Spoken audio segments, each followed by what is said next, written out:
नमस्कार, आपके साथ मैं हूं देवाशीष कुमार और आप इस वक्त देख रहे हैं फर्स्ट बिहार झारखंड। बिहार में दो जगहों पर उपचुनाव होने हैं, एक तारापुर और दूसरा कुशेश्वर स्थान। इन दोनों जगहों पर उपचुनाव होने को लेकर तमाम पार्टियां जो हैं अपने अपने जीत को लेकर पहले से ही ताल ठोक चुकी है।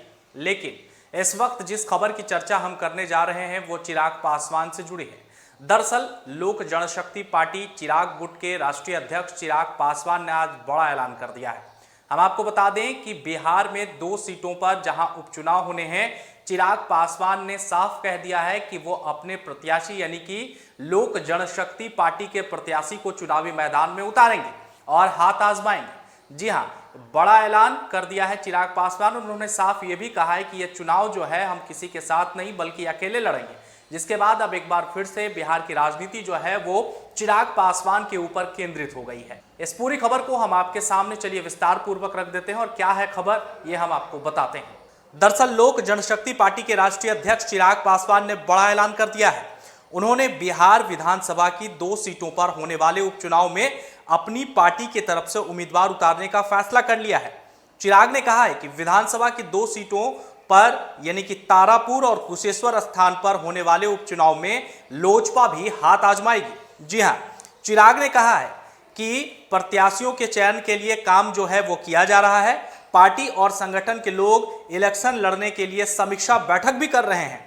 लोजपा संसदीय बोर्ड की ओर से जल्द ही उपचुनाव लड़ने की औपचारिक घोषणा भी कर दी जाएगी। वहीं आपको बता दें कि 2020 के बिहार विधानसभा चुनाव में लोजपा ने भले ही केवल 1 सीट पर जीत हासिल की हो, लेकिन उन्होंने जेडीयू, राजद और कांग्रेस को काफी नुकसान पहुंचाया था, जैसा कि आप सबको पता है। चिराग ने उम्मीदवारों के लिए काफी वोट जो है वो काट दिए थे। अब जब चिराग ने उपचुनाव लड़ने का फैसला किया है तो इस बार फिर राजद, जेडीयू और कांग्रेस की मुश्किलें जो हैं वो साफ तौर पर बढ़ सकती है। यानी कि गौरतलब है कि बिहार विधानसभा की 2 सीटों पर उपचुनाव होने हैं। जैसा कि मैंने आपको बताया, तारापुर से मेवालाल चौधरी और कुशेश्वर स्थान से शशि भूषण हजारी विजय रहे थे। दोनों विधायकों का असमय निधन हो गया था। हालांकि इलेक्शन का अभी ऐलान नहीं हुआ है, मगर राजनीतिक दलों ने अपनी अपनी तैयारियां जो है वो पूरी तरह से जोर शोर कर दी है। तो साफ तौर पर जिस तरह से चिराग पासवान ने इन 2 जगहों पर होने वाले उपचुनाव जो होंगे, तारापुर और कुशेश्वर स्थान, उन दोनों जगहों पर अपने उम्मीदवार, अपने प्रत्याशियों को उतारने का फैसला करके एक बार फिर से तमाम बिहार के पार्टियों को जो है वो असमंजस में डाल दिया है।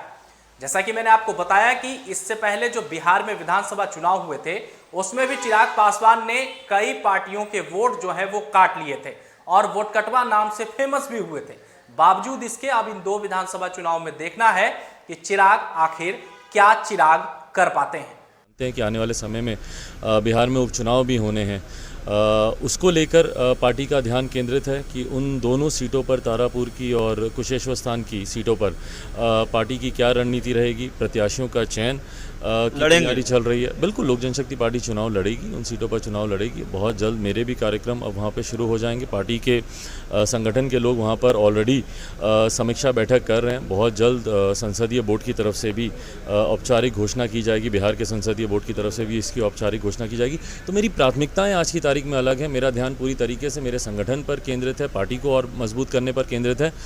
कौन गठबंधन में कौन स्वागत कर रहा है, कौन विरोध कर रहा है, इस तरफ मेरा ध्यान।